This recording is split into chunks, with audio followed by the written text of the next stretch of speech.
Welcome, everyone, to the Sickos Committee Podcast. This is our podcast for the evening of November 28th, 2023. Y'all, Bobby Petrino's back in Arkansas. Woohoo! Is this a woohoo? Do we woohoo for this? For someone is. Arkansas fans are sort of torn between, this is the last time we were good, and I also remember how that ended. This feels more like a sad kazoo moment for me, personally. I wish I had a kazoo. It's It's more like be a slide whistle. That's what we need. yes, definitely. I don't have the instruments. The funniest thing about this was that I read someone posted on Twitter the rules that University of Arkansas has if you're fired for cause, which Bobby Petrino was, because he paid his lady friend. He got his lady friend a job, I believe, and was that what it was? I think his lady friend already had a job, and she was like a grad assistant. Okay. And so the power dynamic there is kind of gross. And then also gross. They got in a motorcycle accident.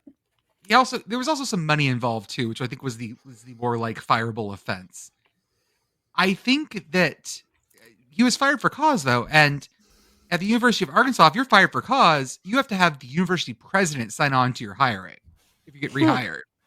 So someone had to go to the university president. Sam Pittman probably had to go to the university president and go, "We want Bobby Petrino back in Arkansas." And somehow this isn't even the most morally gross hiring that a team has made this week. Isn't that weird?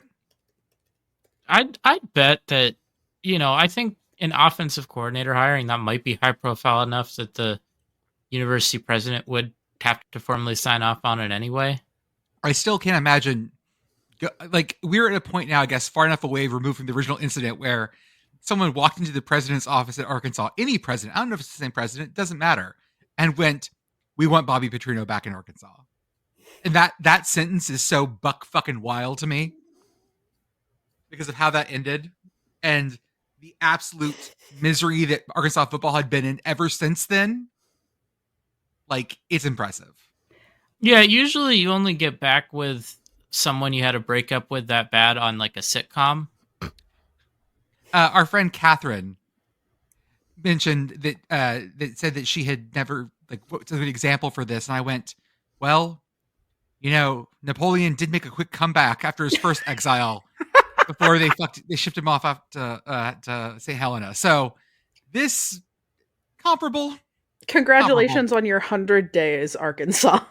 Yep, that's longer than he was at UNLV. But yeah, 100 days feels about right before he does something. Folks, I am pleased to inform you that there is a fairly lengthy section of Bobby Petrino's Wikipedia page entitled Motorcycle Incident. Oh yeah, there is. That details the motorcycle incident in sufficient detail for those of us who don't remember all of them. So check that out if you need a recap before this season of Bobby Petrino at Arkansas. It's back. And better than ever. If you ever happen to, if you subscribe to The Athletic, this is not an ad, but David Ubben, I believe that's how you say his name, but he did a deep dive on the Petrino thing. Just a few, when he came back to A&M, he did it, and he just re-upped the piece. So that's kind of a little bit of a deep dive there. If you have a subscription to The Athletic, it may be worth your time to read that one too, along with the Wikipedia page. Well, as always, I'm Jordan. With me tonight, I've got Commish, Pitt Girl. Beth is currently saving her voice for amazing things tomorrow. And we have Arthur on the ones and twos. Pitt Girl, how are you? I am good. Happy Tuesday. Did Pitt basketball win tonight? No. They tried really hard, but the shots were not falling. And Ish Leggett did not have a great night, unfortunately. So, unfortunately, they did not hold up their end of the bargain in the ACC SEC challenge. Mish, how are you, sir? I'm good. For Halloween, I had the inflatable Bucky, the Bucky vampire. So I was like, do I need to drive, about an hour away from my house to go get the Christmas Bucky? Yeah, you do. And then, of course, like Jordan's like, yeah, you need to do that. Yep. Well, I decided not. Okay. I went to a Walmart because one of my neighbors said that there was something there that would probably interest you. So I have a 9-foot long alligator inflatable I love it. that looks like it's eating presents in my front yard right now. So I'm very thrilled with the inflatagator. I'm thrilled. We've had neighbors stop and just stare at the inflatable gator already. I love that moment. And it's great because I mean it's 9 foot long. This is not like your little, snowman. Oh no, like I have maybe like I have 3 a little foot tall. tiny. Yeah, I've got like a little 3 foot tall, like tiny, like dinosaur eating presents. No. Yeah, this is it, and so like Amazon had it on sale for like $150. That was ridiculous. But then like the Walmart not too far from us, it had it for like $50, and I was like, sold. It's $10 cheaper than Bucky, and I don't have to drive an hour. Sold. So I purchased that, and my kiddo's thrilled with it. He's happy. So I mean, and I'm hyped for it. I'm like, it gives me a little bit of taste of home here in San Antonio. I still have my Halloween Bucky up. Just put a Santa hat on him. No, I have the Santa one next to it. So I have Nightmare two Before Bucky. Christmas Bucky. Exactly right. So you get the reference, and they're flanking my pathway now like lions. It's beautiful, and the joy people have when they walk by. If this was like your castle. Oh yeah, absolutely. The two lions or something. These are two beavers rampart. That would be on my charger. I'm picturing there was a frat house at Pitt that had lions. Shady frat. First thing I learned as a freshman was don't go to the frat house with the lions. There you go. But I'm picturing that, but not shady. Mm-hmm. That's very wholesome. I got 2 fucking giant beavers that are super happy out there. It makes me very happy. I haven't put out any other Christmas decorations yet, except the beaver. I have more to put out, but That's the perfect. beaver's out there for sure. Oh yeah. My Christmas decorations usually go up on Black Friday, but I was not home on Black Friday, so things will be going up on Saturday. There you go. Hey, I still haven't gotten around to doing any of mine, so you're good. It's still November, so you're still okay. It's an early Thanksgiving. It's fine. I won't have them up till like mid-December. I've been doing this. I don't want to call this lazy, but I got 2 kids, and I've been doing the piecemeal, like decorations. Yep. Gotcha. Like I've been doing, so like I put up, I did like the 2 tree wraps. I got the inflatable alligators. I got all the inflatables up. I have like the lights over the garage up now. I have like some candy cane pathway lights. You're going way out, man. But like, no, we have a lot of stuff, but I just have to put it. The hard part is putting the stuff on the gutters. Yeah. And the rest of the stuff is like, I can do it without, messing with a ladder or using that weird pole that you hang the clips on. Yeah. So yeah, I just do it piece by piece. And so every time, I just wonder what my neighbors think that drive by, like, oh, he's got more lights now. He's added another piece. We have someone in our neighborhood who is so into decorating for all holidays that they have permanent LED lights put up, and they just change the colors and the patterns based on the occasion. And honestly, not a bad idea. Work smarter, not harder. Yeah, honestly, like if I could, I'm going to look into the pricing on that because that seems way easier than what I do. Yeah. Similarly, there is, and I saw an infomercial for these, so they're becoming more popular, but there is a neighbor in obnoxiously Pitt boyfriend's parents' neighborhood who has had one of those things that just projects the twinkles onto your house. Yes, I love those. Before it was a thing that infomercials had everywhere. I think it's cool. I think they're pretty.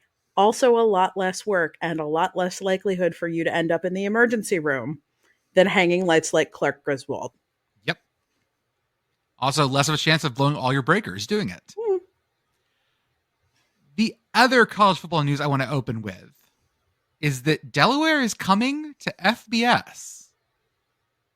That's an interesting move for them. I know that there had been a lot of urge in the fan base to do this.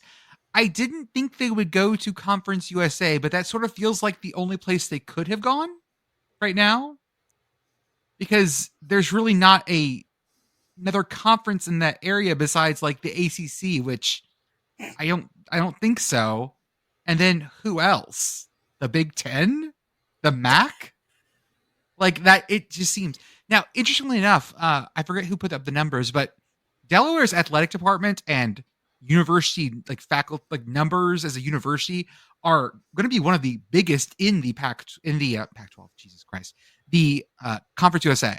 Mhm. Like their athletic department is very well funded. Oh yeah, Their university's endowment is very large. I did not realize that. Delaware is a pretty big school, actually. Yeah, I had no concept of this. I think this is a thing that people outside the Northeast don't realize, but like lots and lots of kids. I mean, I'm not even from the Philly burbs, and I knew several kids who went to Delaware. Lots of kids from the Philly burbs go to Delaware. It is sort of like how a lot of kids from New Jersey go to West Virginia, except Okay. not at all like that. Gotcha. But yes, much larger than you would expect for a school in such a small state. But also, congratulations to Delaware on being Pennsylvania's 4th FBS team. That's what I was going to say, is that we do count this as a Yes. Pennsylvania school. Okay.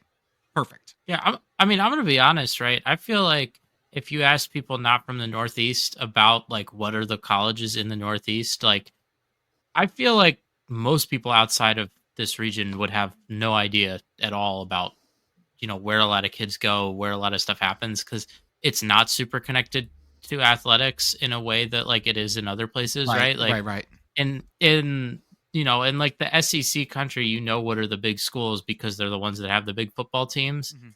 And that's not the case in the Northeast. And, there's probably some interesting historical reasons that we're not going to get to tonight. But it's, I would say that, up here, it's kind of a black box of stuff. I mean, compared to the rest of the country. I would definitely, with my experience and with my friends in the Northeast, if you ask me what public schools kids went to in the Northeast, I would actually have no concept. Like that would just be a giant, like, I don't know, to me, because everyone I know up there like went to prep school. So they went to the Ivies or the privates. They went to Johns Hopkins. They went to Tufts. Like those are the ones that I know of.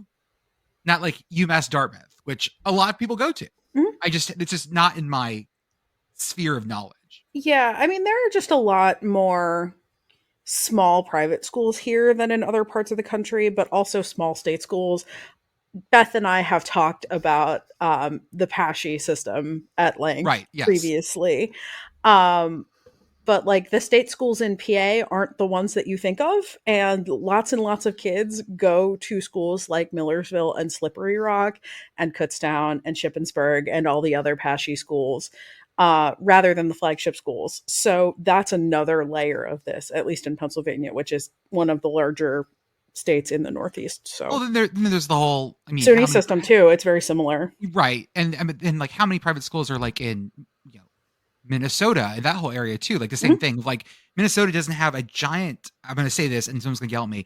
Like Minnesota, for example, doesn't have a giant. Like their system isn't huge. Public school system isn't huge, but they have like a bunch of private schools. Whereas Wisconsin has like a bunch of different campuses for University of Wisconsin, stuff like that. Anyways, so I'm excited to see Delaware move up.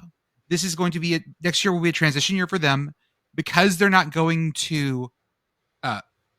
People always get confused by this when schools go up. They go, well, why aren't these schools getting bounced out of the NCAA basketball tournament too? Well, they're not changing divisions. They're all D1. You have to, like, in our brains, we think of them as changing divisions, but they're really not. They're still D1. They're just changing conferences as far as basketball is concerned and other sports are concerned. It's only FCS to FBS in football that there actually is a delineation there.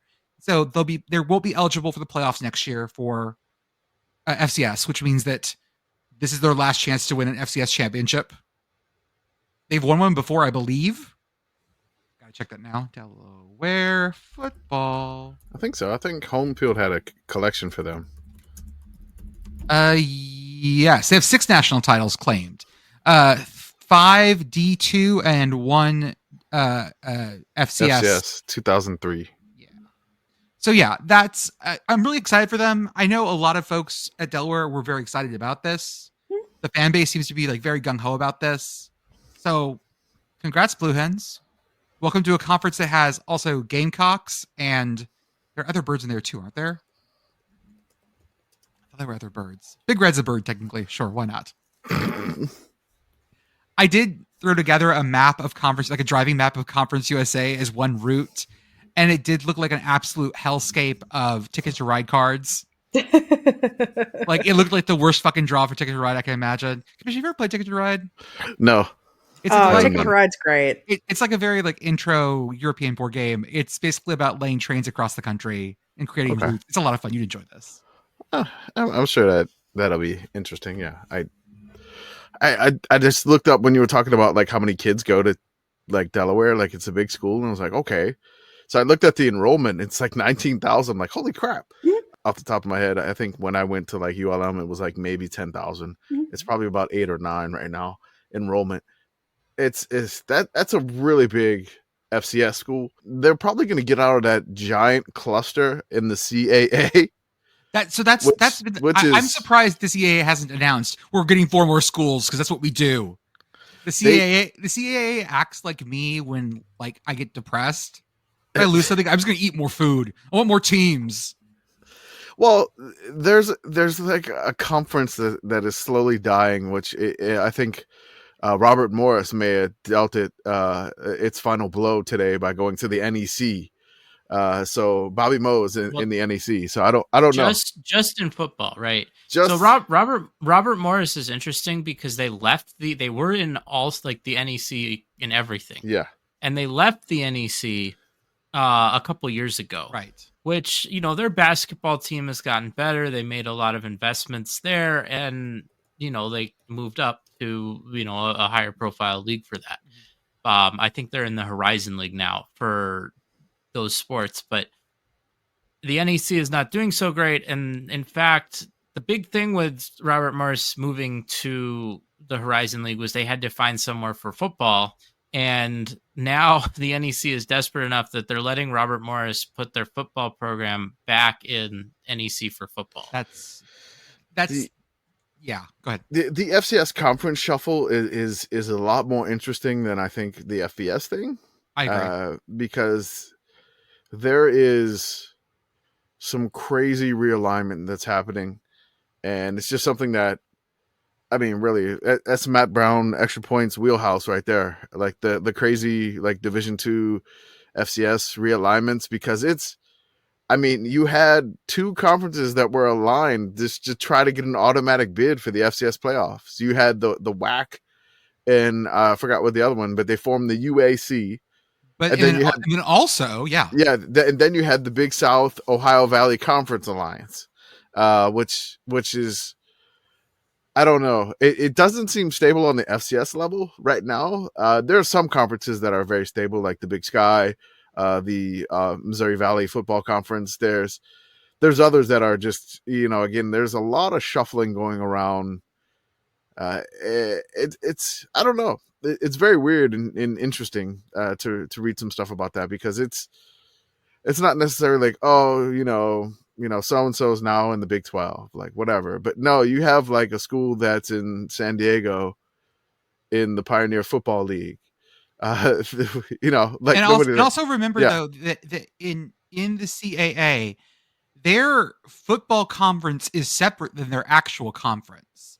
It's a separate legal entity, just like the Missouri Valley and the Missouri Valley Football Conference are 2 separate legal entities. Yeah. So are they. So we have teams who are like in America East and the A10. Yep. Who, like Rhode Island and Richmond, who play football in the CAA.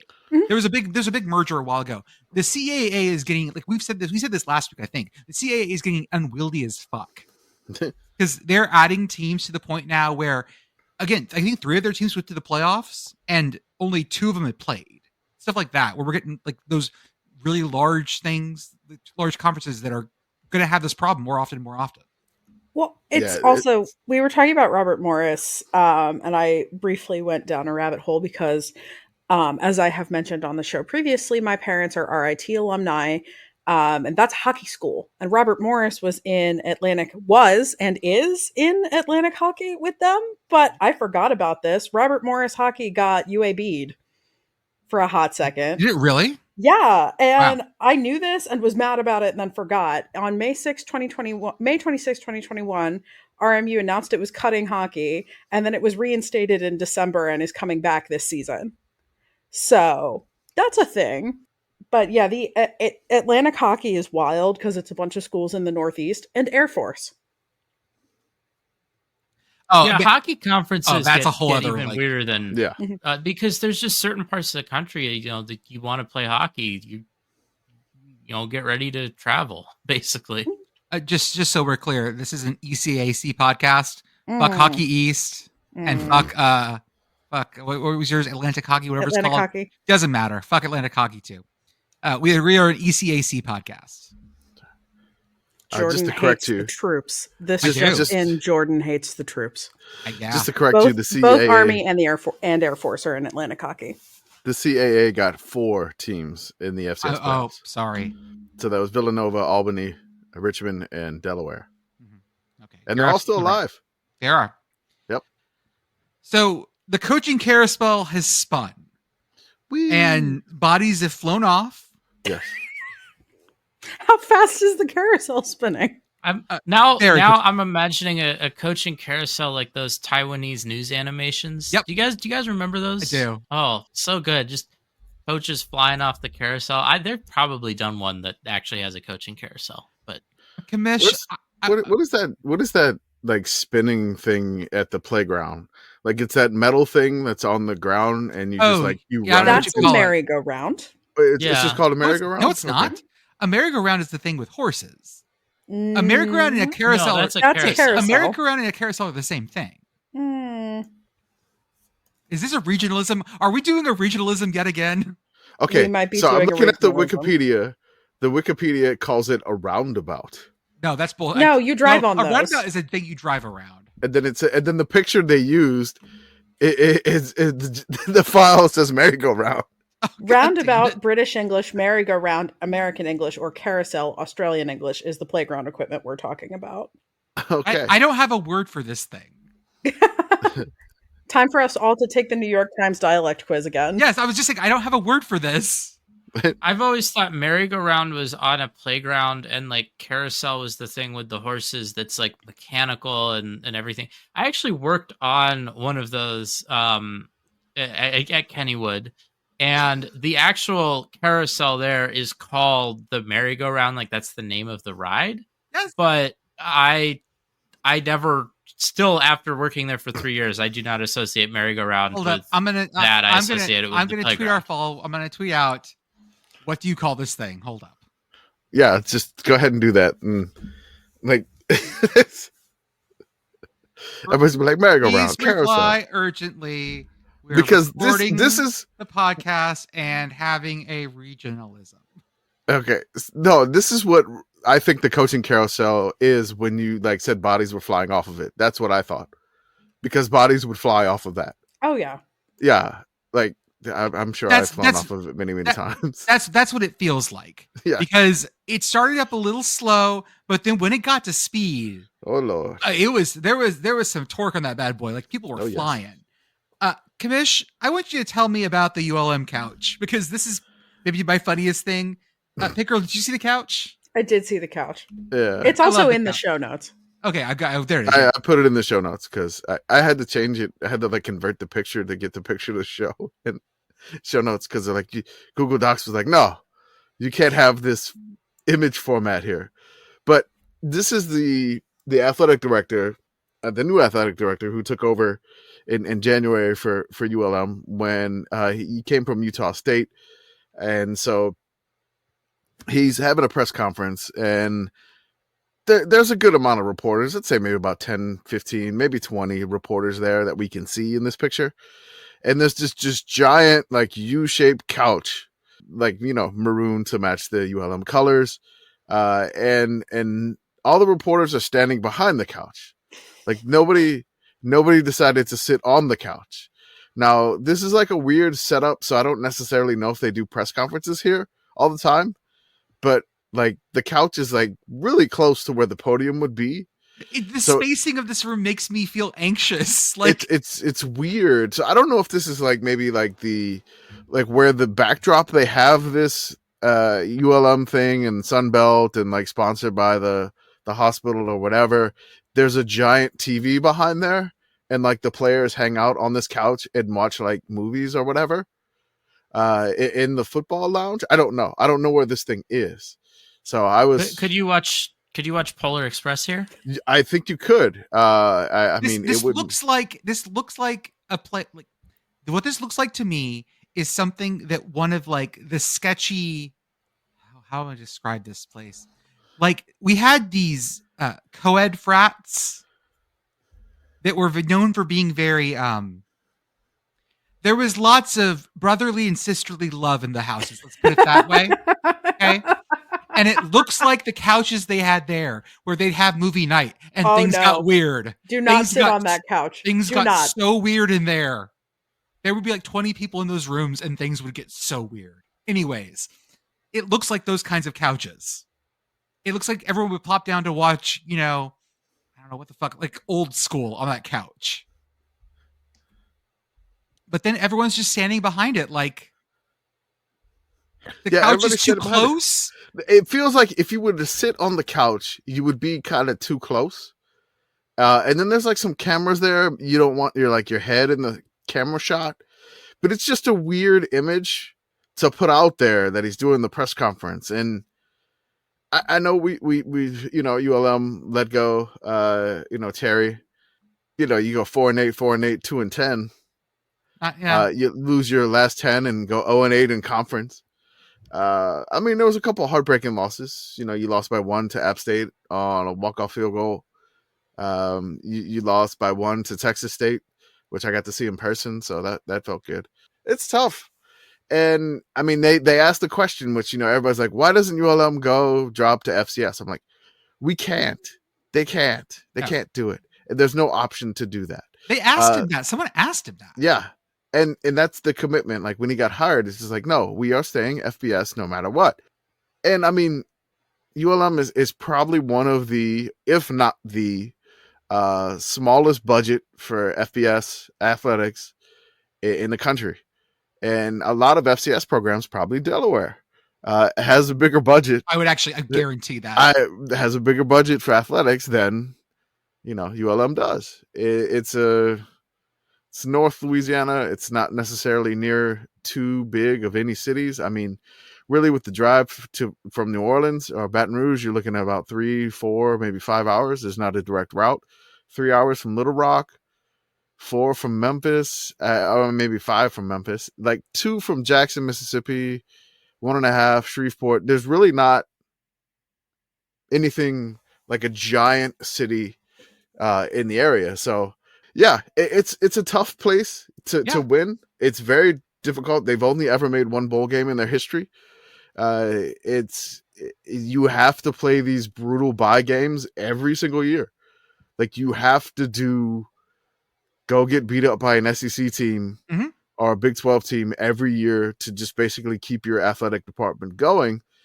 But I mean, a lot of these Sun Belt programs do the same thing, but they're better built to win in conference. So this is why I'm going to announce that we're going to start doing a collective here, the Sickos Committee Collective for ULM. I love it. We're going to get Jordan. We're going to get Jordan to make a ULM mention sticker. And proceeds from that, like a portion of the profits, whenever we figure out the tax implications, which could take a while, we'll go to help, create an NIL collective. No, I'm just joking. They're actually finally creating a collective at ULM now. The fact that they didn't have one to this point tells you how far behind they were. Yes. And oh my God. Yeah. So I really just my thoughts with this job. Yeah, go for it. Give me a coach that is around my age. Give me somebody, I'm old. They're late 60s, yeah. Coach wise, give me somebody that has an ability to recruit. You're going to have to recruit JUCO. You're going to have to recruit. I mean, the Louisiana area, that area where they're at, there's talent everywhere. But anybody that's good is going to LSU. or Bama, or like Ole Miss or something, because I mean they're right there too. So give me somebody that can recruit. Give me somebody around my age, and then somebody that can make something out of nothing, really, because that's what it is there. It's a very difficult job. It is.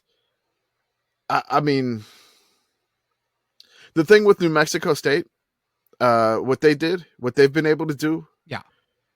I mean, shows that if you could put some sort of emphasis and get some funding going, which I feel like this new AD is doing, Yeah. and not taking any crap, which I know this is really heavy ULM stuff here, but really, I think they can get it in the right direction. I finally feel that the administration realizes it, the AD realizes it, and like 12 out of 14 teams in the Sun Belt are going bowling. Mm. Yeah. And my sister, Southern Miss alumnus, and myself are the only two teams essentially that are not going bowling. So it does put a big emphasis when you see the rest of the conference just getting to 6-6. But here's what the difference is. Yeah. I have faith that Southern Miss will go to a bowl next year. Yeah. I'm pretty convinced that they're on the turnaround. I cannot say the same for ULM. No, I mean, Southern Miss just went to a bowl game last year. Mm-hmm. So, I mean, they have the buy-in, but I feel like I kind of feel it now. I feel the urgency. Okay. I haven't felt it before. Like, even after like the magical 2012 season, it was great, but not anything sustained. So I kind of feel it. I don't know what to expect. I don't know who they will hire. I hope somebody lively. I hope somebody that can do some social media. I hope somebody that can do something that's got a good track record. I mean, really, just give me something fun, ULM. I think more specifically, what, like, me, who's an interested ULM fan, I consider myself that I want you guys to have a fun, relevant team.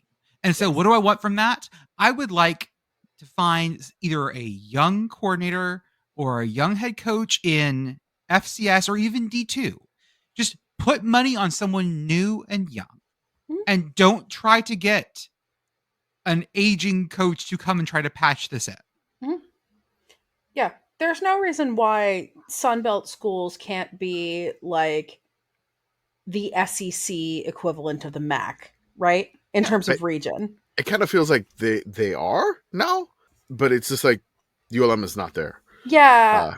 I guess in this analogy that ULM is Kent State. Yeah. That's the exact analogy. Except Kent State had Sean Lewis. They won a bowl game. They had the coach. They need to do something like that. They need to find. By the way, Commish, the answer is that is a merry-go-round. The thing on the park is a merry-go-round. The thing at the amusement park is a carousel, and I am wrong, fucking wrong, completely wrong. What the fuck? False, erroneous, wrong. Yeah. Okay. Well, I will say in your defense that friend of the show, Catherine of The Athletic, and also of the same Jeopardy teen tournament as me, is from Louisiana, and she answered this question the same way that you did. So I think that there is some regionalism going on here. Okay. There's always a regionalism. She called it a carousel also, or? Mm-hmm. Okay. Yeah, I just like when I think of carousel, I think of the giant old one in City Park. Gotcha. Like I didn't know what the call, like it's I guess it's a merry-go-round, but I mean it's just the name slipping from me because I'm old. Not as old as a good coach. Give me a coach that's in his 40s, like low 40s, please. Or maybe in the 30s. Do it, ULM. Yeah. Go. And give me a funky offense. Give me something weird. Mm-hmm. Give me like a gimmick. There's nothing. There's not been anything there. Like, I mean, in 2012, we had... You say you want a gimmick, but then that dude lasted at Presbyterian for 1 year. Not the no punt before they ran his ass out. You know what? Give him another chance. Give me like an identity offensively. Give me something that's a little Never bit punting unique. Is an identity. Okay, fine. Do it. Fine, I don't care. Never punt. At this point, it couldn't go worse. You know what? It can't be worse. It can't go worse. The other openings the schools that we enjoy, let's talk about those. Dana Dimmel is out at UTEP, which that felt like it was coming for quite a while. Like they had the Bull Brown Express in 2021. That was the high point, man. Like that was, and the Boise State win last year. Yeah. So like they almost did it 2 years in a row that they made a bowl 2 years in a row. And then this year it just feels like they're on their 4th-string quarterback. It's just like there's no way that you can get around it. And you were already kind of on the hot seat when you had the Bull Brown Express season. So it was just a matter of time. And then your neighbor, New Mexico, fires Danny what's his name? New Mexico fires Danny Gonzalez. Yes. No, I'm talking about your neighbor's 10-3. Oh, I was in your face. No, that's what fucked both of those schools up. Yes, I think Danny Gonzalez and Danny Dimble survive if New Mexico State is still bad. But maybe New Mexico State going 10-3 or 10-2 right now. Maybe 10-3. Maybe 11 win New Mexico. Maybe 12 win New Mexico State. Like yes. That's well. To be fair, New Mexico State got to play Auburn. So yeah, cupcake. Yeah, not everyone can score schedule cupcakes like that. True. Also, in this whole range of schools that are fascinating to us, they fired Rick Stockstill. Like, dude, I didn't think this would happen. I didn't know that was allowed. I didn't know either. He's been there for 18 years. It's like Kirk. Like it's legitimately like Kirk Ferentz getting fired. Like what? Yeah, I'm. Yeah, he had the kind of contract where you got an extra year for going 7 wins. Yeah, 7 wins. He adds another year, and so they paid $5 million to get rid of him. That's a lot of money. I didn't know that. That's right. You just spit out your water. I know. So I had that again. I didn't really put too much in the show notes, but I'm glad. That's so good. Really, $5 million to get rid of him. That is so much money for a school like Mitsu. I mean, look. LSU funded. How many shots are you going to sell? No. LSU winning the College World Series funded the Jello shot buyout from Rick Stockstill.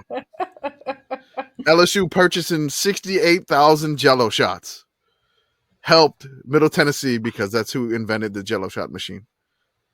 That's what we were saying. We don't know someone in Murfreesboro is a booster for the Blue Raiders. Use that money, the Jello shots, to help pay Rick Stockstill's buyout. That Jello shot buyout money.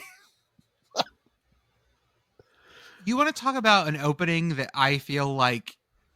Okay, do you remember who the first firing was of the COVID season? Or maybe the first big one, the one that made me think like, oh, we're actually going to count this season versus my original idea was just like, oh, whatever happens there, it happens. Who the fuck cares? Do you remember? Wasn't it Will Muschamp in South Carolina? It was no Muschamp in South Carolina. And then a whole bunch of people got like crazy bonuses or firings based off this weird ass season. I mean, remember Michigan won 2 games that season out of 5 or whatever. They were our Sickos national champion for 2020. Right. We did not have a Twitter account at that time, but internally in the Discord, if you join, it's in there somewhere in the history. And like friendly reminder that Penn State started that season 0-5. Yes, that's true. Like people pretend like that season actually counted. And one of the things they did was, I mean, bless 9-win Indiana, but like they gave Tom Allen an extension. Mm-hmm. They extended his ass based on a weird season. And not just like a normal, like we're going to add a year because recruits, like they gave him like a fat extension. Yes. And now it's coming to roost. That's funny. I realized, South Carolina fired their coach in the 2020 year, and so did ULM. So we're back here again. Back here again, baby. Well, I mean, to be fair to Indiana, they gave that extension after the COVID season, but the year before Indiana had won 8 games. So it wasn't really like, at least it didn't seem at the time like it was, a pure flash in the pan, right? It was 2 years. Line go up. 2019, 2020. That's a trend. And I mean, if you look at, actually, Tom, I'm looking at the Indiana football school history. Yeah. And Oh, don't do that. Yeah, so Tom Allen, he came in, he went 5-7, 5-7, then 8-5, and then he went 6-2 in the COVID year, right? Yeah. And he hasn't even gotten back. The Indiana hasn't even gotten back to 5 wins since then.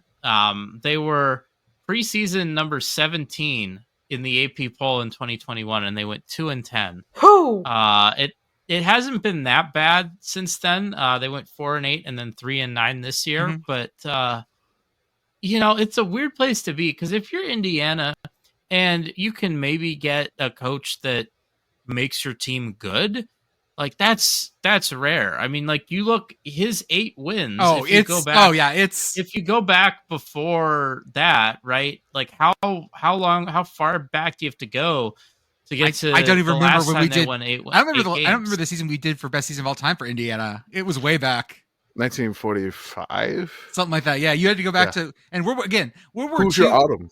World War II. Don't let anyone tell you this. Like, people will argue for these teams.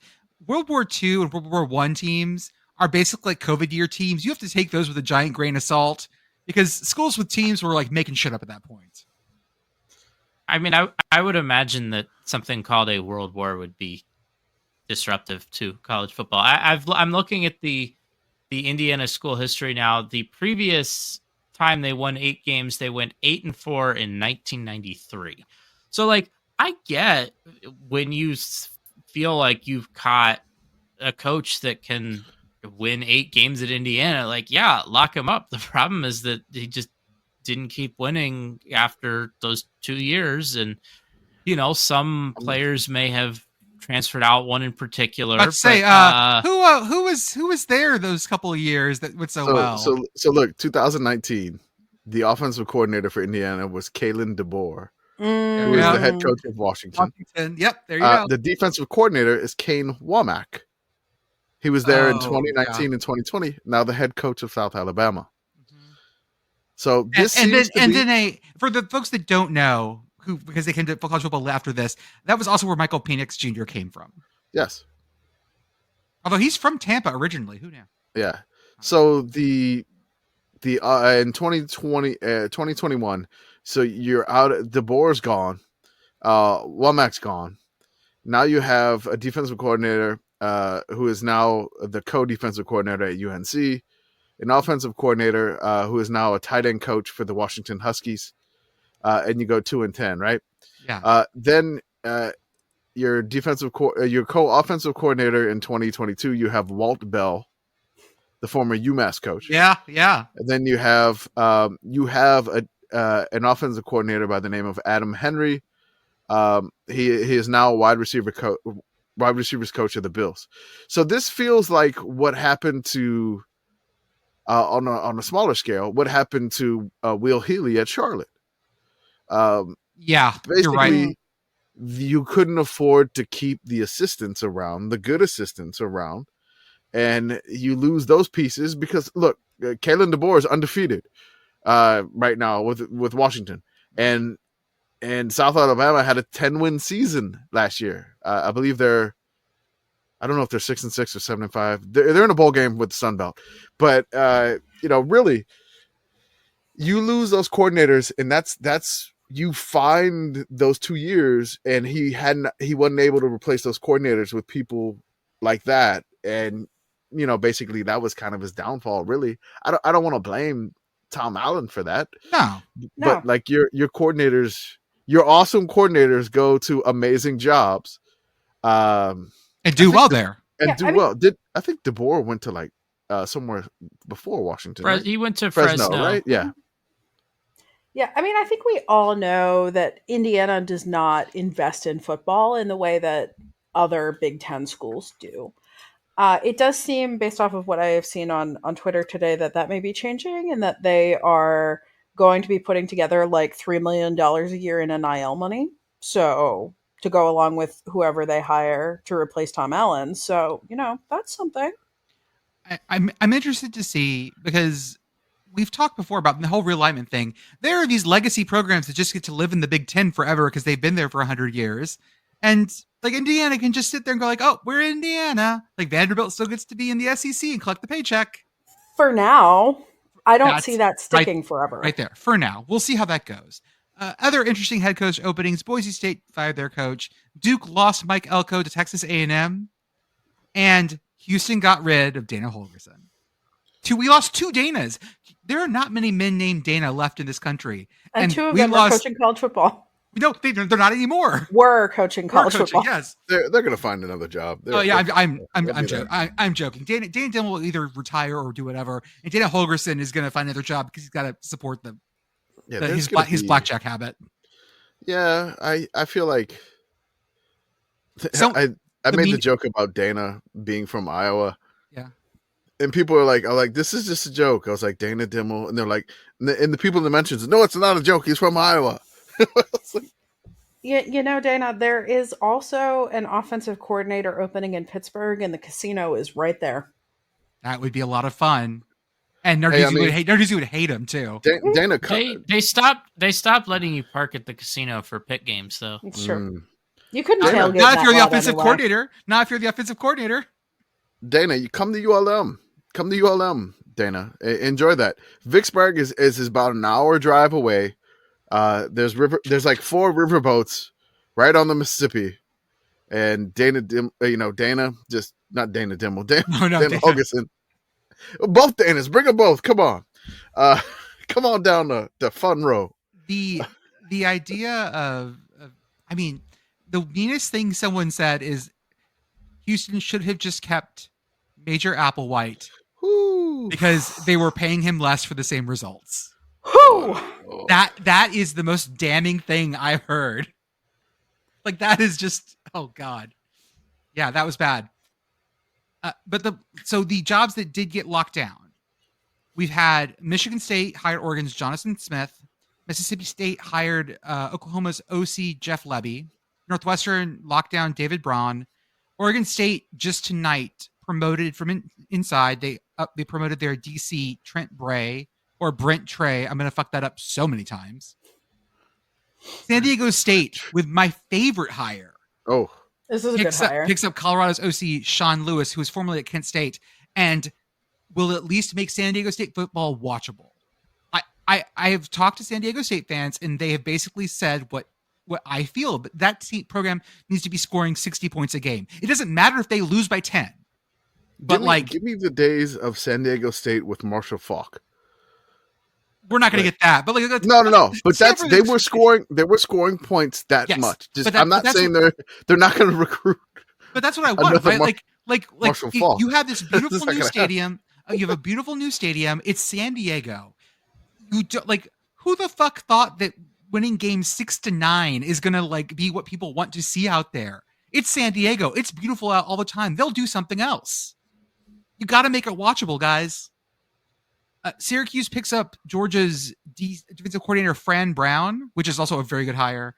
And then, of course, Texas A&M grabs Mike Elko out of Duke. After I meant to make a joke with the last podcast, and I forgot to at the very end. But this was after. Was Mark Stoops he was approached with it? He'd already been saying goodbye at Kentucky, apparently, and everyone just flipped their shit because Mark Stoops was not good enough for A&M. Okay. Which is a bad opinion.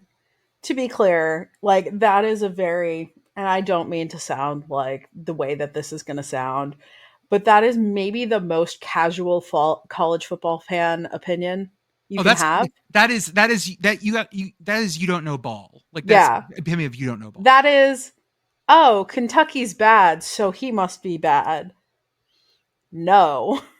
Kentucky is historically awful. They're just bad right now. Yeah, they are mid now, and making Kentucky mid to good is really impressive, actually. Especially for as long as Kentucky has been mid to good under Mark Stoops' watch.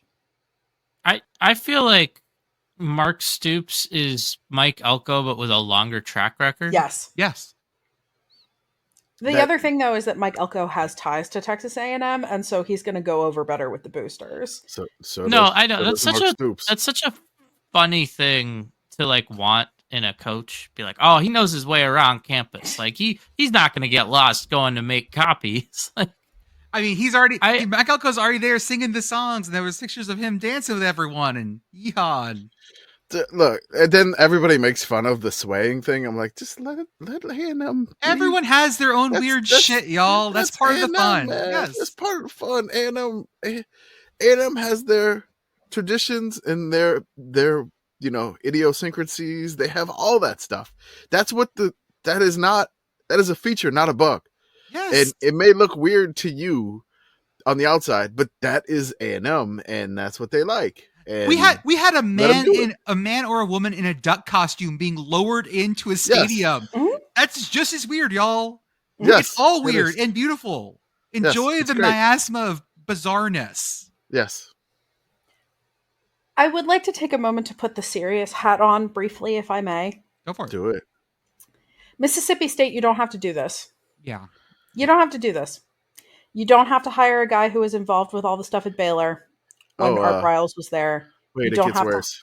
You don't have to hire a guy who actively supported Art Briles. I understand that his wife is Art Briles' daughter, but like, my dude, you don't. And you don't have to hire a guy who's going to hire DJ Durkin as his defensive coordinator. You got that. I was waiting. You don't have to do any of these things. You can hire somebody who's probably going to flame out in the same way that this guy is going to in 3 or 4 years, who doesn't have all this nastiness attached to him. You don't have to do this.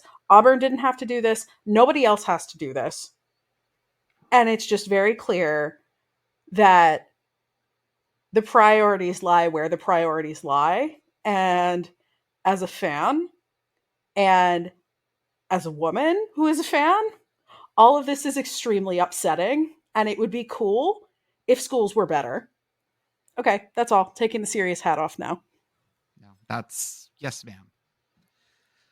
Okay, as you can tell, we have lots of games we want to talk about because we've got an hour on other random shit. Welcome to almost the off season, people.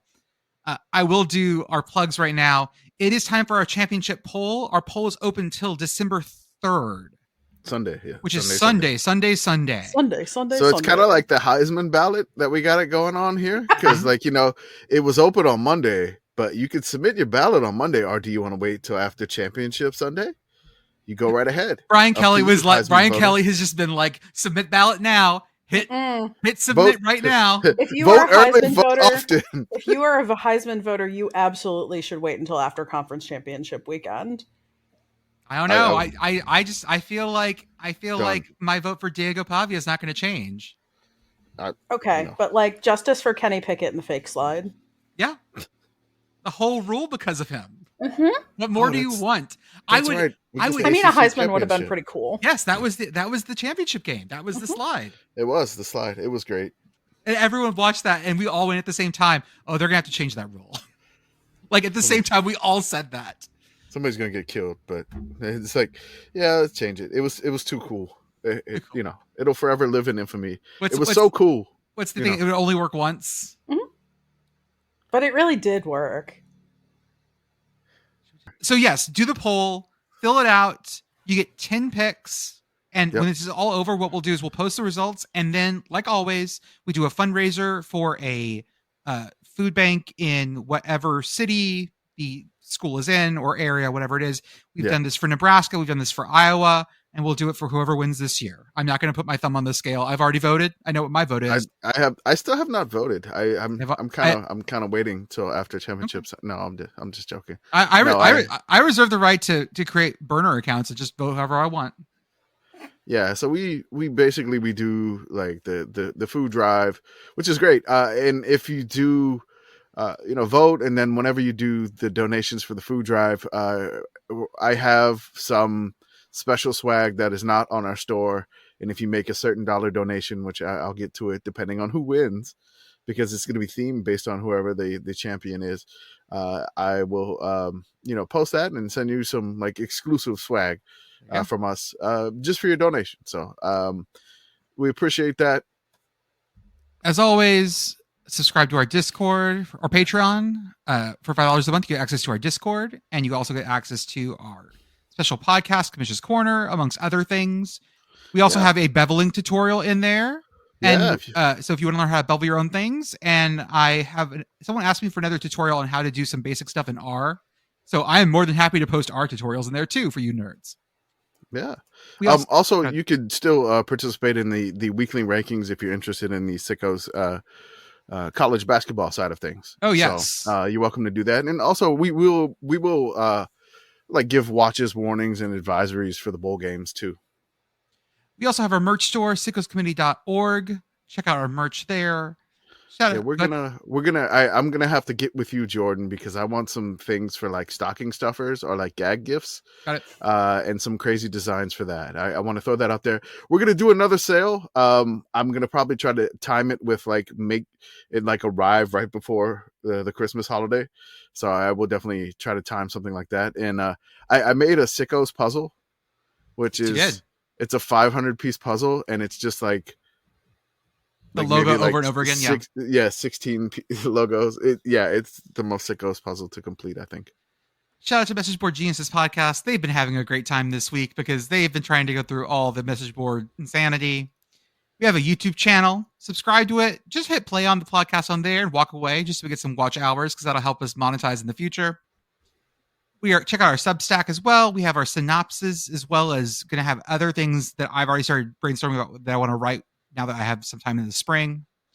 And lastly, as always, our partnership with Home Field Apparel is one of our favorites. We have great soft collegiate apparel that's licensed for almost any school you can think of.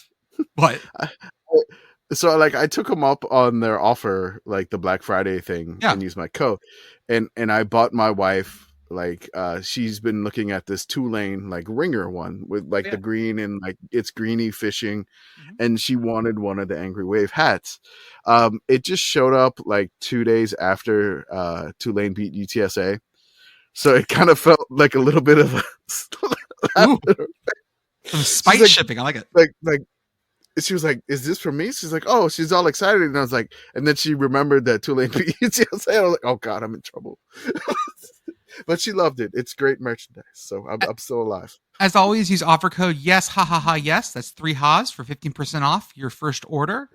And even though we don't have our Sicko shirt showdowns anymore, we're talking with Home Field right now to maybe get some things added for basketball season as well. So keep your eye on we may have another showdown or two. For the bowls, bowl matchups. Yep. So we'll get that worked out for you guys because bowl bonanza. Y'all have liked that and been buying, and so we're happy to pull them together and give them to y'all. Okay, ladies and gentlemen, we got games. Only 2 nights of games this week. We got Friday and Saturday. First off, Friday at 6 p.m. on CBS Sports Network, we have our Conference USA Championship game. We have New Mexico State at Liberty. I think we know where the heart lies in this one. The heart wants what it wants, and the heart wants to wobble. The heart wants to fucking wobble, Pitt Girl. You're absolutely right. I want to see poncho-clad Jerry Kill with a cigar, talking about how he wants to wobble in his goddamn shoes. Yeah, this game they played earlier this year. And it was kind of early in the season for both teams. And so New Mexico State hadn't been ramped up at that time.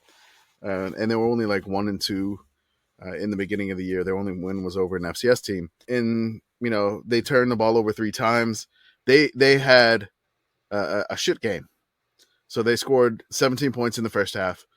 And they didn't score anything in the second half. Liberty was up 23-17 at the time. And I don't know. Maybe they play better. Maybe they don't. I think this is a different. That was September 9th. We are so far away from that. This is a different New Mexico State. Yes. Mm-hmm. But I mean, like it's a different team. So it's just like it's going to be a tough game. Whose side are you on here? New Mexico State by 1,000. Just say it. Push it put it in the universe. Don't mealy mouth this. Man, I'm not trying to jinx anything, man. You know what I'm hoping for. I know. Right? I'm very superstitious. I can't just go, you know what I want.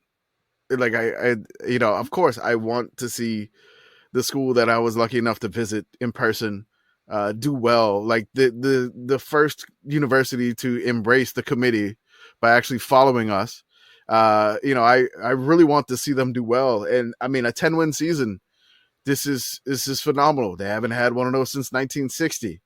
It's great. I rooting for them. All the best. It's gonna be tough.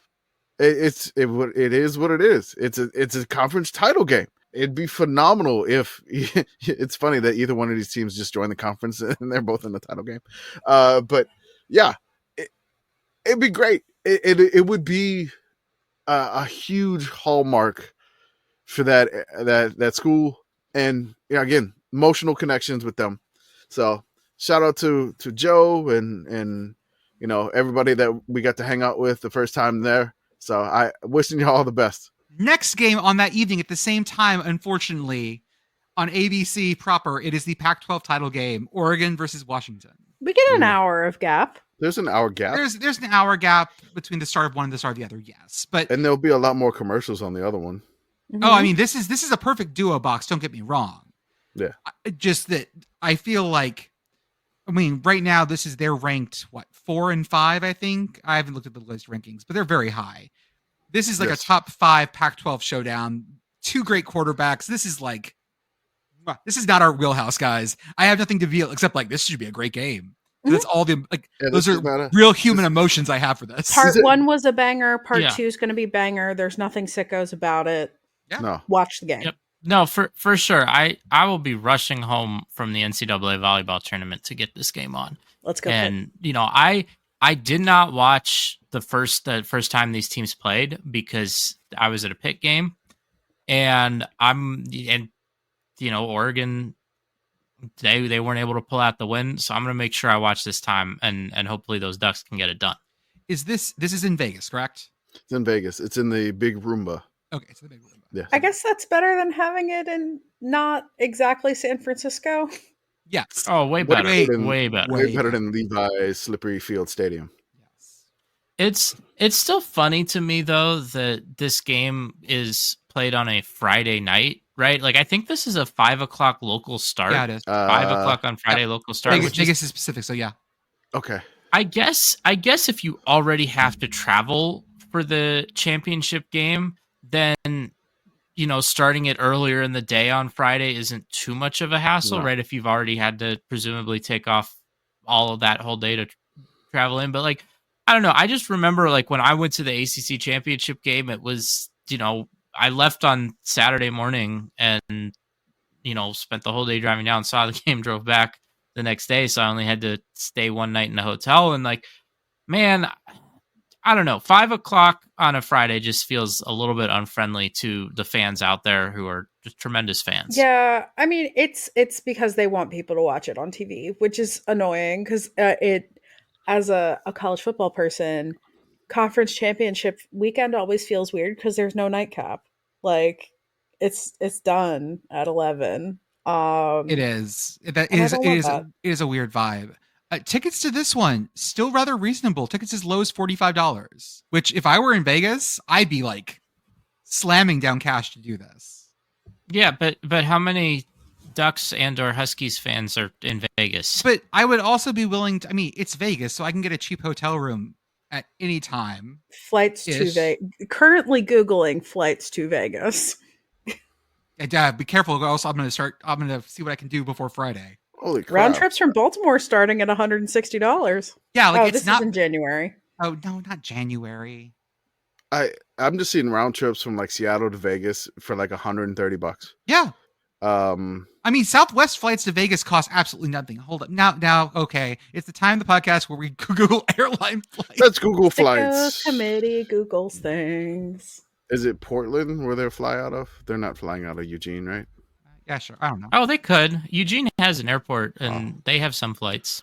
The one thing, guys, I remember when I drove through Lubbock, it was Lubbock International, a regional airport, and it was right next to the campus. So I was like, oh my God. And then I was like, yeah, I'm in the middle of nowhere. We need an airport out here. Yeah, well, I mean, although the thing is, though, that Eugene has an airport, they have some flights, but a lot of Oregon fans aren't actually in Eugene.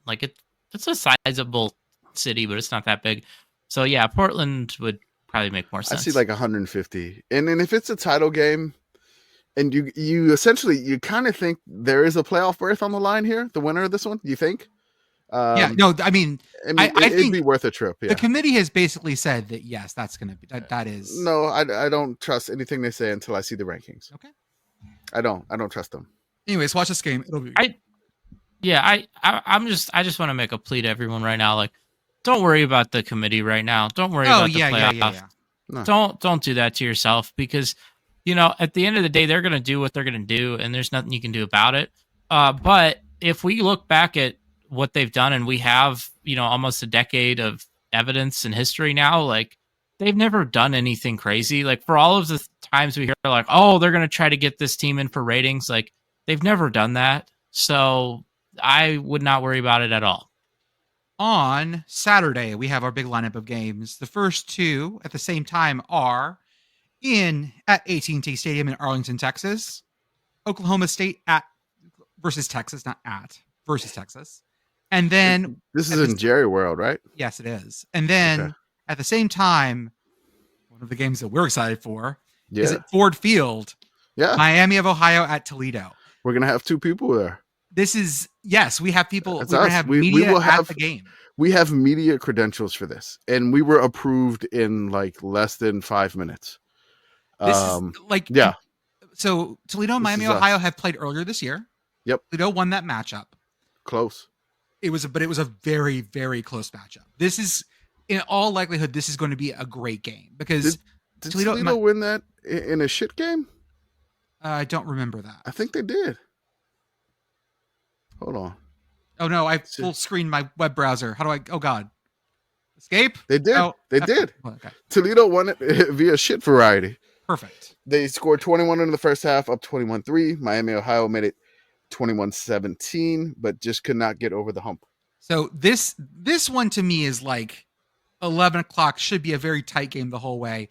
Toledo is. I mean, like, they've really come along this year. They've been good. But like they've looked good this year in almost every game. So is Miami, Ohio. I'm really excited for this. Plus, Miami, Ohio has our favorite punter, Alec Bevelheimer. The Bevelheimer. And then they also got a kicker up for the Lou Grosso Award, who is perfect on the year. Only had one extra point block, but has made 23 for 23 field goals. That's really impressive. Yeah. And up for the finalist for the Lou Grosso Award. Oh, yeah. And then, I mean, Toledo's got Finn, the quarterback. Yeah. Exciting. They're good. Toledo is just straight. They're a great, great team. And Miami, Ohio, a great team also. If you listen to us, we don't need to sell you on this game. Our love for these two guys. This is we love some action here. This is our alley here. And again, it's going to be one game at the same time. Just pop them on the dueling boxes here. And then just enjoy them both, really. The early afternoon slot is the crowded one because we have 3 games kicking off within an hour of each other. The 2 p.m. game, I'm on East. This is Central. 2 p.m. Central in Vegas is Boise State and UNLV. UNLV gets to host this thing, so it's the second game at Allegiant Stadium in the weekend. That's weird. So they're gonna have to. Are we gonna get one of those montages where they change the turf? Ooh. Yeah. And I assume the Raiders aren't at home on Sunday because that would just be really weird. If they, let me see. Big Heinz Field energy if they are. Honestly, they could be, because that would be one of the reasons why the Pac-12 plays on Friday. It is their bye week. It's their bye week. Oh, they got a bye week. Okay. Thank goodness. So this is one where Boise State feels like they're on the upswing, and UNLV has looked shakier as like the last week or two. So I still think that UNLV has the juice here, but Boise State winning the conference and firing their coach in the same year does have a beautiful bit of poetry to it. It does. It really does. Boise's favored. This is really close to a coin flip analytic wise. UNLV has no. They just had a loss to San Jose State, but they won 3 after that. Their loss to Fresno State really probably put them here, and then the Boise Computers, which I mean. San Jose State just beat UNLV, and the Computers had I think a spot difference between San Jose State and Boise. Yep. Which was, I mean, I feel bad for the Spartans, but Man, UNLV, great kicker. Also, another one up for the Luke Rosa Award on this one. I've only missed 2 field goals all year. Has 50 for 50 on extra points. Has made 23 field goals, missed 2 on the year. And then Boise is just, they've got their hair on fire. They're just, I'm sure Boise is going to be super up for this game. This is the second year in a row Boise has, again, like Boise has looked like shit. They have something happen, and then the back half of the season is just like fire. Yeah, they got rid of the coordinator last year. They went nuts. It made the Mountain West title game. They lost it, unfortunately. They got rid of their head coach this year, and they've made the Mountain West title game. What happens this year? We don't know, but we're gonna watch.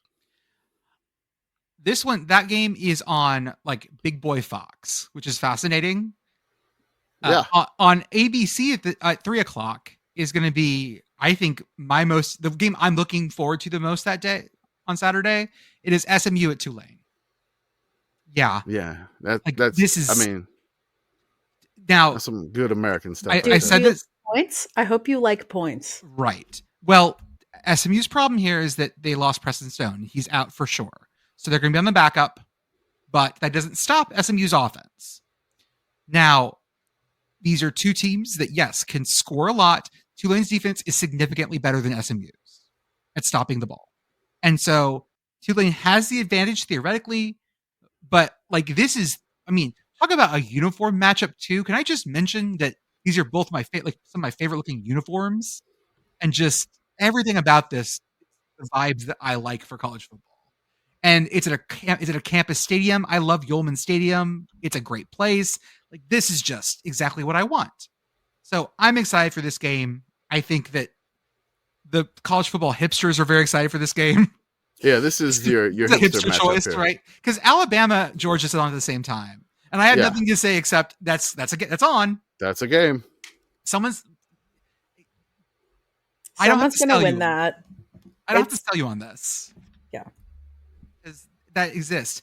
Now, I think what sucks is that at the same time is also App State Troy. And that's what's on ESPN proper. Yeah. Like, that is also a tale of two seasons, right? Troy has done the slow roll thing where it takes like 4 pulls to get the engine started. But once it goes, the Troy lawnmower just eats everything in its path. And then you have App State, who looked bad for a while. It looked like they were going to come in towards the bottom of the Sun Belt and then rallied off some big wins to get back to the championship game. This is classic Sun Belt East versus Sun Belt West. And also at the same time, I forgot about this one. It's the SWAC title game too. Yeah. On ESPN 2, it's Prairie View A&M in Florida A&M. We'll do a story about this, y'all. I promise. I gotta dig for this. Prairie View A&M had the worst decade of college football in history. They lost something like 8 years worth of games in a row because of mismanagement at the university, because of lots of things. We'll do this story proper. Yeah, I really want to dig and do like a podcast series on it. Yes. And I need to get some history on it. This is our serial. Seriously, I want to go through it because there is like Prairie View, like, man, there's like corruption, there's money laundering, it's buck fucking wild. It is nuts, and I really want to go through it to do it justice. I mean, my friend Andrew is a Prairie View alum, and really probably not too much in the football program side of things, but yeah, really, I want to dig, and I want to get with Blue to see if we can dig about it, because it seems like a lot of it it's in that weird internet period where the internet had just started. Yeah. Like to go mainstream in like the early 90s and stuff. And so all that archive stuff is like lost because it's not been digitized yet, I guess. Yeah. Because, you get the stuff from like the 60s and 70s, but then in this weird time. You and I may need to send some emails and drive down to Prairie View and go to the library ourselves and pull things. I mean, if we got to do it, we got to do it. We have like the newspaper access thing that I can start pulling some things to it, but it's going to be a fun off-season project. I'm going to dive into it. And I'm wondering if somebody wrote a book about it, so I may search there too. But let's talk about this year's Prairie View A&M, because this team ended up going 6-5. Mhm. That this side of the SWAC, I won't lie, guys, not the dominant side of the SWAC. Okay, like It is the Big Ten West of the SWAC. yeah, it is the Not weaker really, side. but- Yeah, I mean, ish, yes. Yeah. These two teams have already played before, Mm-hmm. and Florida A&M won that game 45-7. Florida A&M is very good. They're a lot of fun to watch. And once again, talking about uniforms, some of my favorite uniforms of all time. Yeah, The orange, bronze, and green, such a sharp look. And also, as always, an absolutely banger band competition as well. I'm not going to mention what the band's names are because I always fuck this up and I'm going to get yelled at if I do. Hold up. No, I'm going to look it up and I'll just hope I get it right. The Florida A&M band is the Marching 100. Yeah. And the Prairie View A&M band is the Marching Storm. Yes, there we go. So this is in Tallahassee, which I really love when I've visited Tallahassee a couple times. If you look at the city, it's just basically, here's Florida State University across the street. Here's Florida A&M. Essentially, right. Next I mean, it's like LSU and Southern. They're pretty close too. Like, yeah, but I'm talking about this is like they're neighbors, like right across the street, essentially. So it's those are 5 games within an hour of each other, guys. If I'm really honest, leave Alabama, Georgia to other people. Like, put that like the timeline is going to tell us what's going on in that game. Mm-hmm. That's the thing, right? Is that for me, I can read the timeline and I know it's going to happen in Alabama and Georgia. Yep. But I'll put App State and Troy. This is also a potentially spicy take, but I think I have not watched any Georgia football this season to speak of. I think there's a decent chance that Alabama, Georgia ends up not being interesting. Yeah. Not weird, not in a fun way. It's a little bit like functional good football, but I also don't watch the NFL, so. Well, yeah. I mean, the NFL has not been that great lately, so we maybe need to watch the NFL. Hey, Bears fans, sorry about your existence. Hey, if you like Iowa, I have a nice Steelers to offer you. Although Kenny threw for like 300 yards last Sunday. Yeah, because Matt Canada went away. I mean, I'm kind of hoping that I have to pay attention to Alabama, Georgia, because like if I am really invested in that game, that means that Oregon won the night before. So yeah. Then I'm suddenly like, oh, I gotta watch this. Oh no. So and that goes for all of the power conference championships. And then for dinner, you get Florida State and Louisville and Iowa and Michigan. Be careful about duo boxing these, because you may get whiplash. That's a lot. That's a lot on TV at once, y'all. I don't know. I think I may just watch Iowa, Michigan. You're not going to watch? I mean, are we saying that Florida State Louisville is going to be really high scoring? No. I literally have no idea, because I don't know what Florida State is going to look like against Louisville without their quarterback. I think they'll score more than Iowa Michigan will. Yes. I mean, that's. Do we know what the over-under for Iowa Michigan is? I think it was like 30 something. Yeah. Okay, with Michigan that makes sense. But the spread the spread's like 22. Yeah, they're assuming that Michigan's going to score like 2/3 of those. Okay, goals. Hold on. Michigan is favored. Like, this is ESPN right now. I don't know who does this line. Oh, it's ESPN Bet, because they have a new thing. But yes, the over under is 35.5, and Michigan is favored by 23.5. So you do the math on that. Yeah, I think that's too many points. 30-3. Yeah. 30-7 is over. 31-3 is under. 21-3 is under. No, I look, Kirk Ferentz, like, he had a quote, and I'm trying to see if I can find it, but he says, like, hey, he wants to make this weird. I mean, if we win this one, it may make things kind of weird for everything, and that'd be kind of funny. And I was like, Kirk, if you are listening to this podcast, which I believe you do now at this point, because I mean, if you mention us in a press conference again, not again, but I mean, if you ever mention us, we are the committee national champions. I feel like, me getting that notepad, I don't know if that's just you the thought was associated. that you thought was going to be a fucking like horse head or something. I was scared. I was like, oh God. And then I was like, because I joined like the Football Writers Association of America. Mhm. And so they were the first team to send like swag to all the writers, and which is very nice. Iowa nice. So I was like, wow, this is fantastic. So yeah, I really, I don't know. The funny thing to me here is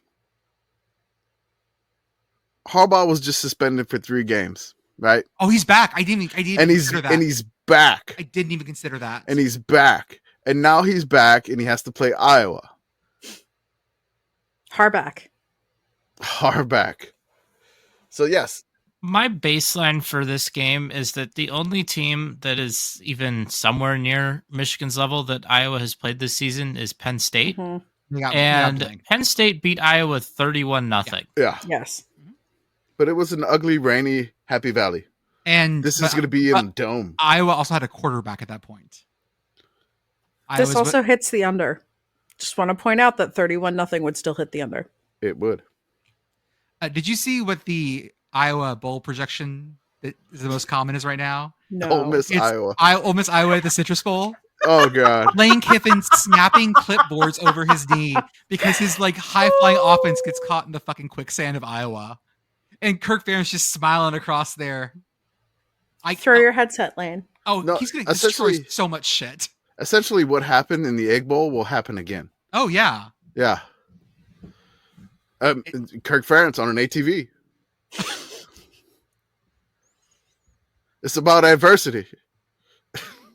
Do they have to do the bowl game without Brian, or is he fired effective after the bowl game? I don't know. No, he's bowl game. He's done. He's staying with them through the bowl game. Okay, he gets so to he watch. Gets to stay through the bowl watch game. And the swag and everything. Okay, good. Sorry. Let's put Brian Ferentz on the ATV. Yeah, that's why I asked. That's right. This is a life lesson. So he can ATV off into the sunset. That's right. In Orlando, ATVing on all the toll roads around there. So on top of this, we got to layer on the FCS playoffs because that's also So we got playoffs. What are those? Playoffs. So we in the early slot, we got Richmond at Albany, which is a CAA matchup. Is it a rematch?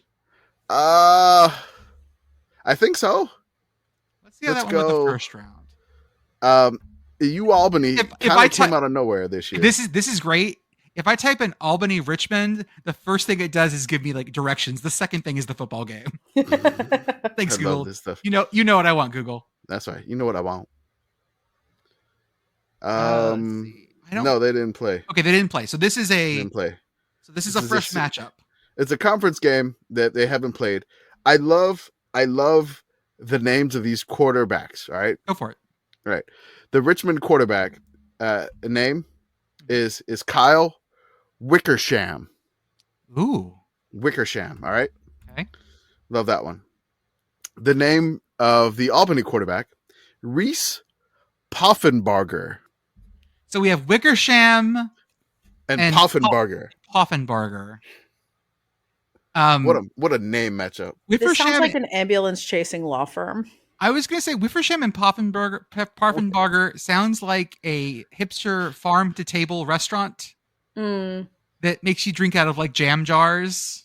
Mason jars? Yeah. You drink out of mason jars. It just ends up on r/we want plates all the time. Uh-huh. Yeah. They bring you food out in like a log. Here's a shingle. Mm-hmm. It's a farm to table restaurant. Yeah. It's Wickersham and Poffenbarger. Here's bone marrow like on a traffic cone. Yeah, something like that. Then same time is Youngstown State at Villanova. Another CAA team, but Youngstown State is a part of the Missouri Valley Football Conference. That's right. Our beloved Penguins who took out the Dukes last week. Sorry, Dukes fans who listen. Dukes. And Villanova, who has been, again, part of that like traffic jam at the top of the CAA. So they got I think Villanova got the automatic berth in the CAA, I believe, and they were the 8th seed here. They were definitely a lower seed than the teams that did not So get Albany the got the berth. 5th seed, Right? but they tied for the CAA, but Nova got the automatic berth. So Did you see that it came down to point differential in the CAA? yes, the CAA was a mess. It was great because they only allowed 21 points per game of point differential. So their rule is point differential matters, but you can't pour it on. Like, pour it on. That's right. So only 21 points per game can matter towards point differential. Which okay, sure. Such a mess. It's funny if everybody tied. Northeastern gentlemen, oh yes, only 21 points. Otherwise, it would be garish. This is going to be a fun one here. I think this is going to be a really good one here because this is Nova will be home in Villanova Stadium. Youngstown State, fresh off of a drubbing of Duquesne, 40-7.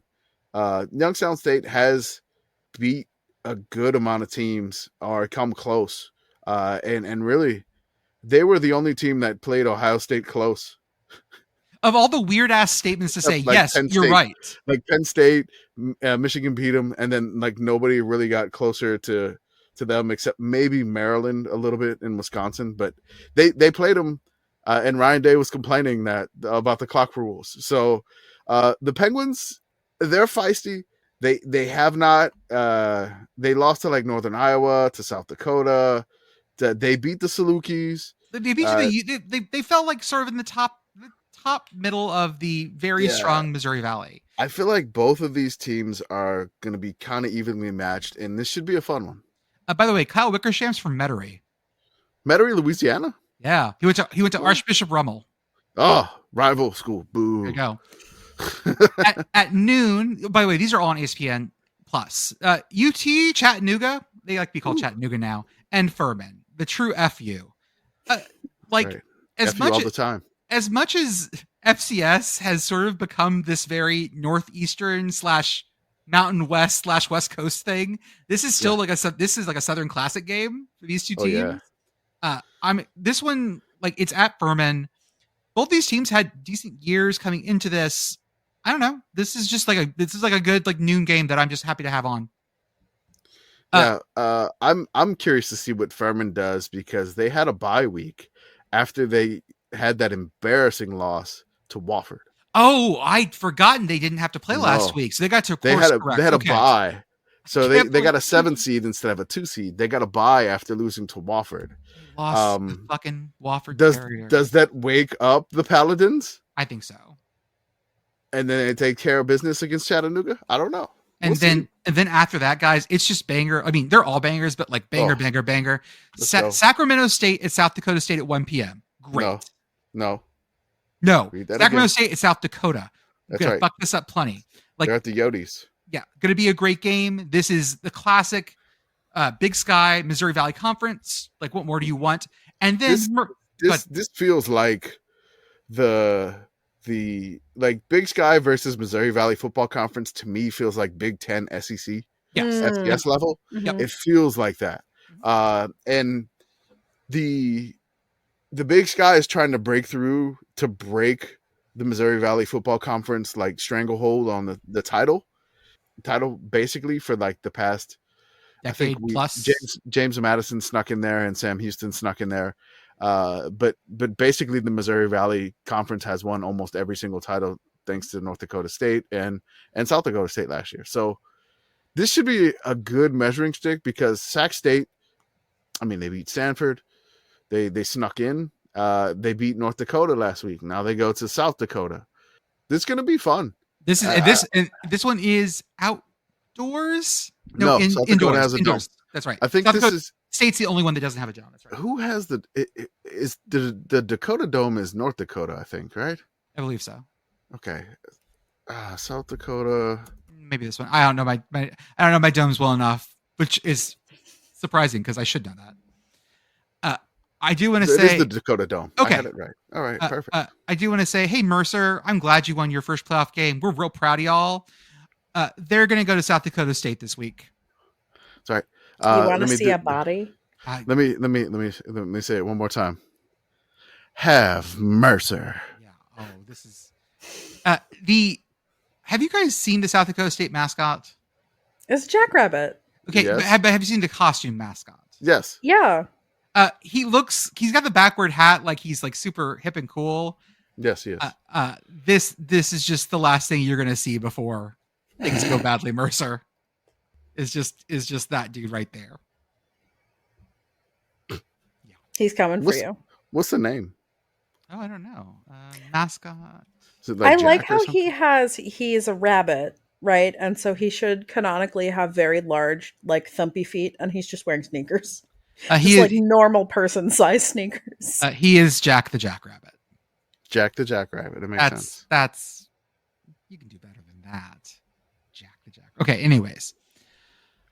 Also going on, Welcome, Mercer. The game that's probably the biggest in terms of names is North Dakota State at Montana State.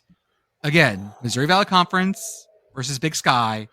This is North Dakota State, who has been faltering a bit this year, but has gotten better as they've gone forward.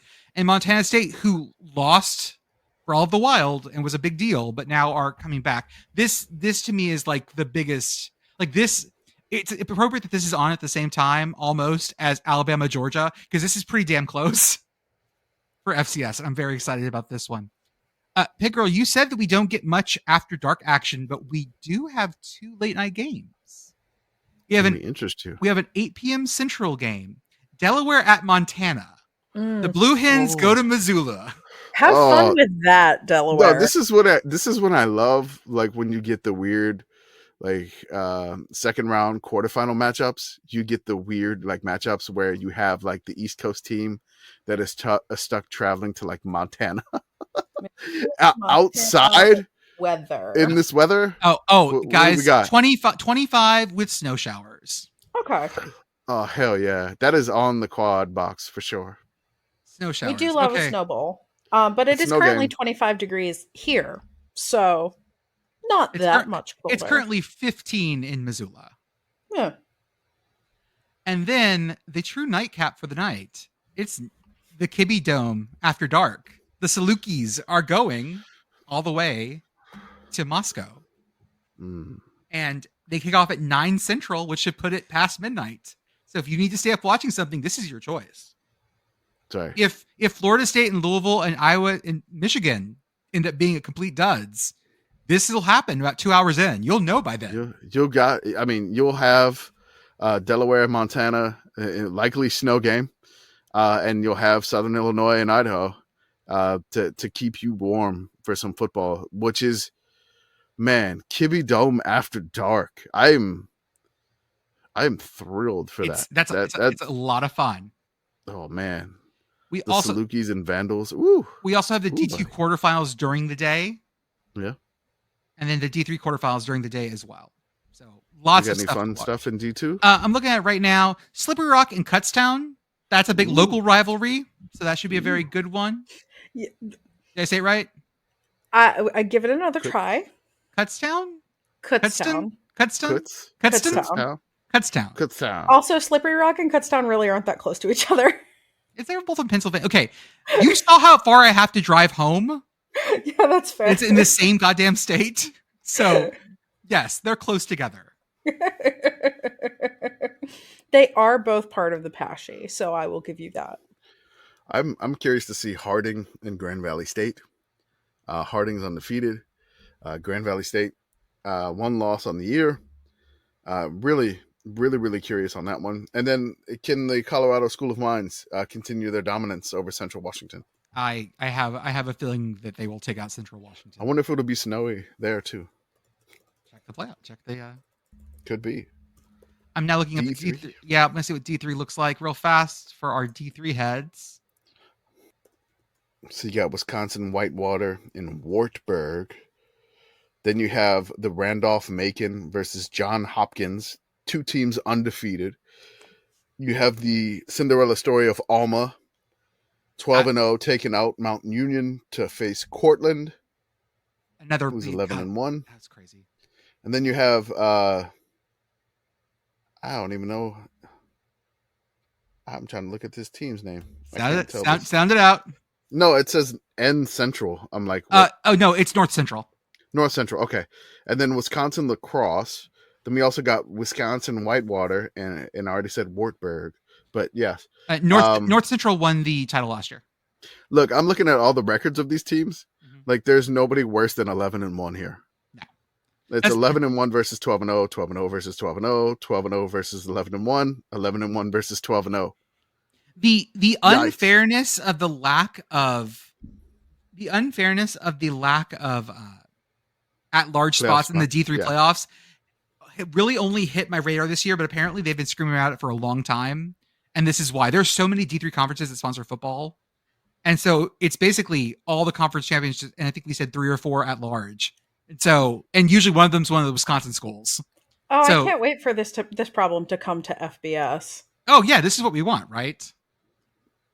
Now that's why we're not going to guarantee conferences spots. We're going to do it by vibes. And if 4 SEC teams get in, who cares? It's just vibes-based rankings. Okay, folks, we're early, but I don't know if I have much else to say about things. I know it feels weird. Anything else? We don't have that many games left, really. Anything else? So we don't have bowls to talk about yet. Nothing. We talked about coaches. We talked about Bobby Petrino. We talked about Delaware. Yeah. A lot of Delaware. We covered the important things. We went the most in depth on ULM of like anybody that will ever in college football media. Exactly. I think that's it, y'all.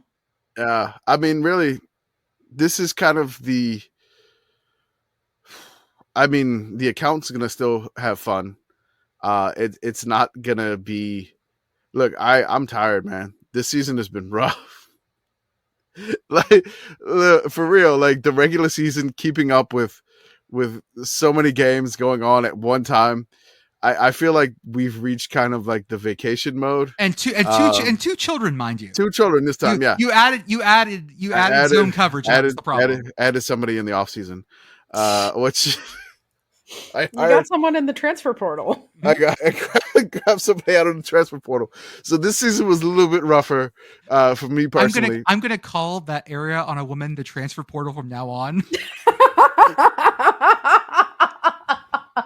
I mean, it's the wife portal, right? Wasn't that Sam Pittman said that last year? The wife portal. That's why I went to get in the wife portal to get Bobby Petrino. If you find Bobby Petrino in your wife portal, then things have gone very wrong. Yep. Nope. Hey, how you doing?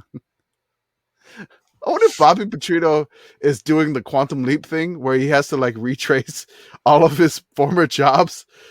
Like next, he's gonna go back to Louisville and then back to the Falcons. Back to the Falcons, baby. Just come on, man. I know you wanted to talk about it earlier. Like you mentioned something about like Petrino and like shame of not having shame. Oh, how awkward would that be? If I had fucked up as badly as he did in Arkansas, I could not go back to the state. Like I would drive around the state lines because I would feel so much latent shame about that. I have avoided full cities that I have like vague shame attached to. There are restaurants I don't go to because I had an awkward interaction one time. I traffic in shame a lot. For a non-Catholic, I hold a lot of shame internally, okay? You got a lot of Catholic guilt for a non-Catholic. I have a lot of it. And so I would just never apply for that job. I would just assume that I would never put my name in again because I would never want to go back to that, to be reminded of like the most shameful day of my life. That's how my brain works. Like that little moment when you're about to sleep and you remember, hey, you remember that time that you said this one weird, awkward thing?